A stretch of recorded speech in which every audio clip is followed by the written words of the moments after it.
Hello, my name is Don Horning with Crustbuster. The purpose of this video is to review the results of the 2015 harvesting season utilizing the Modulating Boll Buggy to harvest the cotton.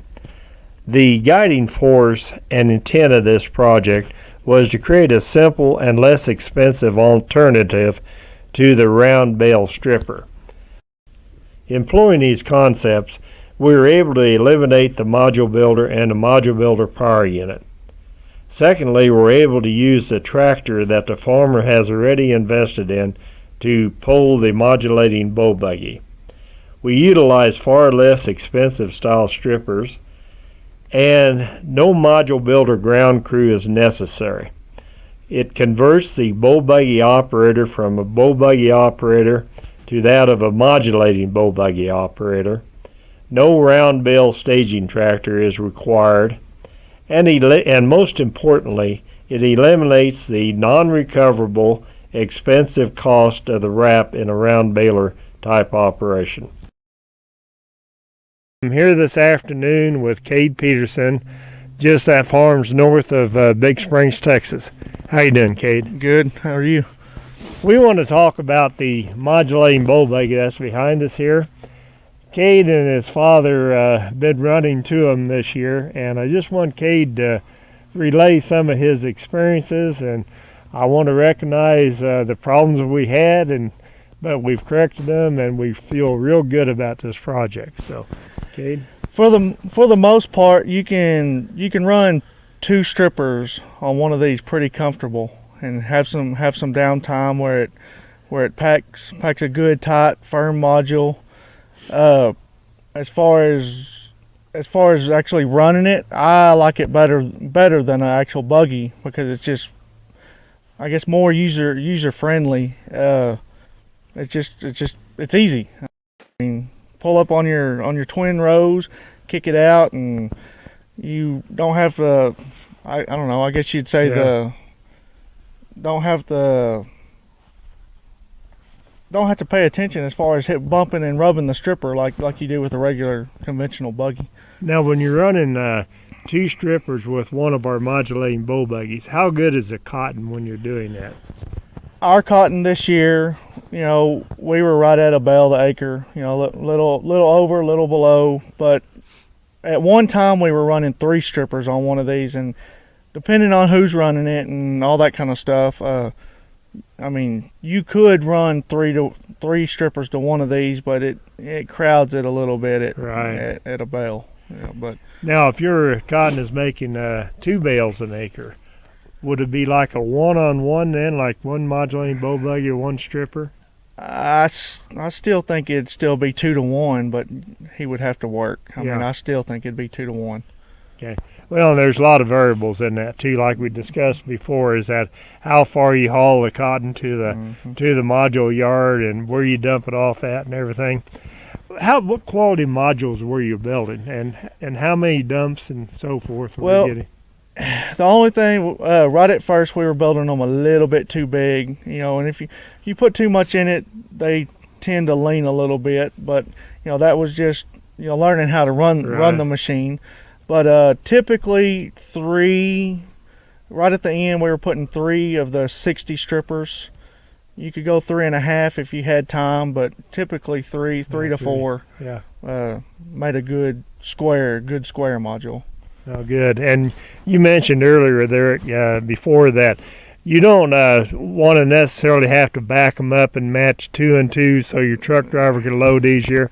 No, we found that just dump them on the end of the turn row, and then the truck drivers actually liked it better to where they could line up on them, because if you got them a little bit sideways or crooked, you ended up tearing your tarps. So let the truck driver back up to them was what we found was the easiest.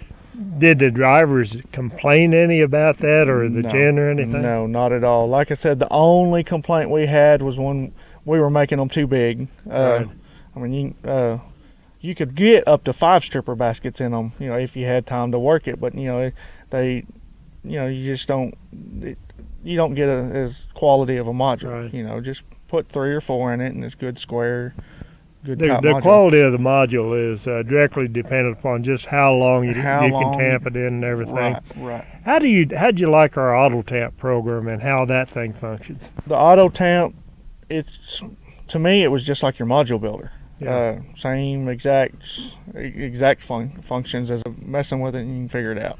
After a day of running your modulating boll buggy, do you just come in totally wore out with a kink in your neck and all those things? No, because I put the cameras on mine. Yeah. We've got the cameras, got to get them set up where you want them, and I never even looked at the buggy. I mean, I use the cameras for everything. My dad, on the other hand, he'd turn around and look at it and didn't take the time to switch his cameras. But it's just, you set the cameras up, you don't ever have to look back and even see it. Yeah, there's some of us still from the old school. We got to look at what we're doing, but it is, that auto tamp program really does make it easy to run, doesn't it? Yeah, really easy. How about pulling up alongside a stripper and extending your clam out?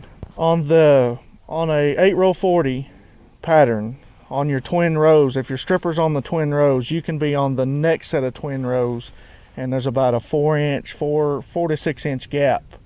I actually ran mine on GPS all year. Okay, good. So I mean, it's perfect. I mean, it's perfect for 8-row 40, and even a bigger. Some people are 48s and 54-inch rows, so it would work for them also.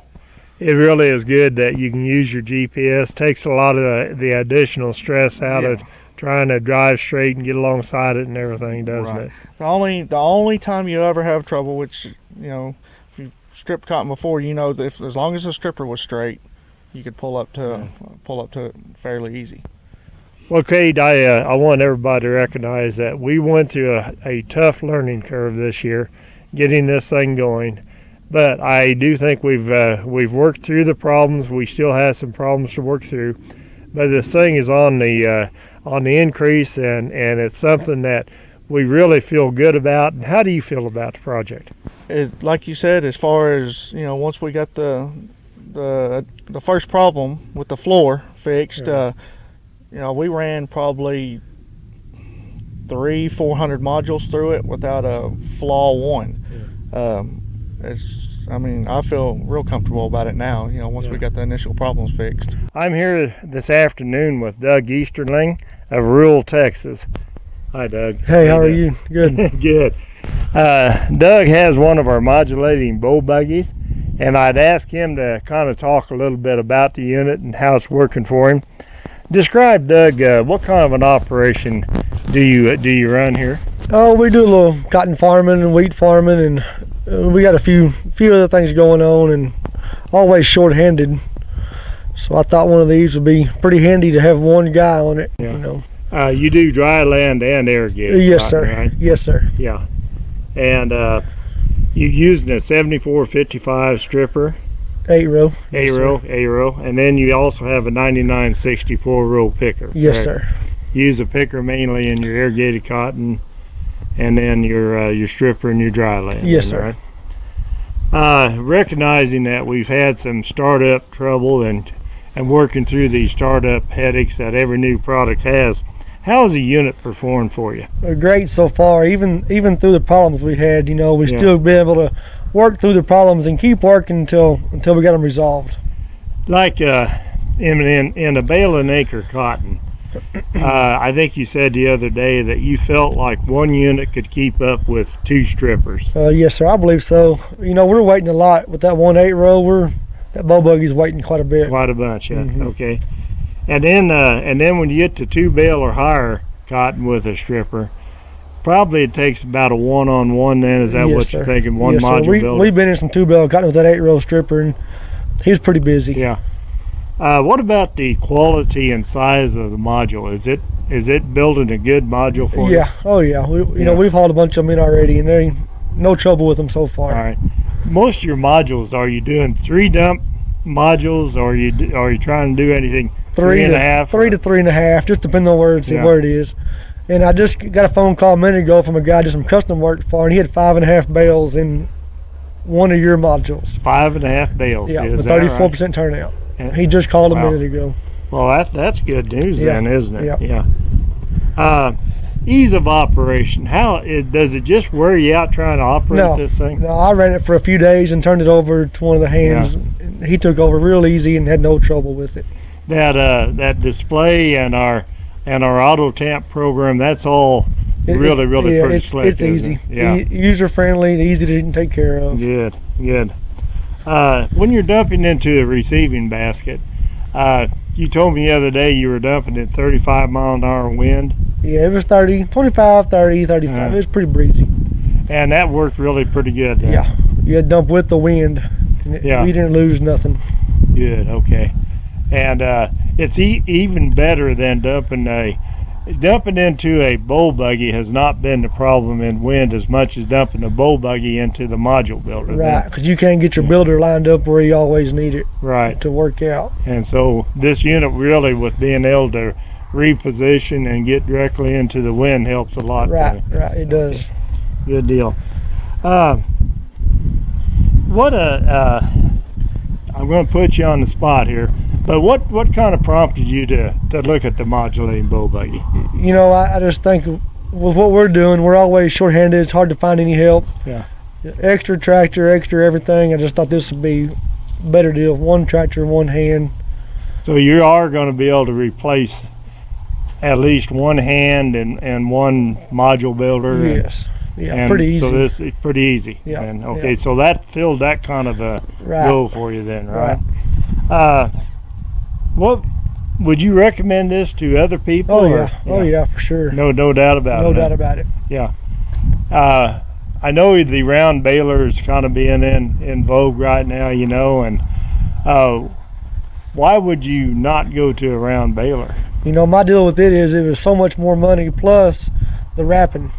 My deal's the wrapping. The wrapping cost is, for the stripper balers, pretty high dollar per bale. Yeah, and so here you're using regular half tarps on it. Yeah, we're using regular tarps. We're putting them together and using regular tarps on some of them. Yeah. So and that's all worked out fairly well then. Oh yeah. Well, Doug, anything else you'd like to say about the unit? No, not really. There's no trouble with it that I've seen so far. And so conceptually, the thing is doing what you expected it to do. And plus. Yeah, so it's met your expectations. It really is. Yeah. We thank you for watching our video of the 2015 harvest season. We are so confident this concept has proven itself that it can very, very much benefit a lot of operations out there. It can benefit the operation by reducing cost and gaining efficiency. As with any new product, it is constantly evolving, and we are working today to improve the overall efficiency and performance of the unit. Thank you.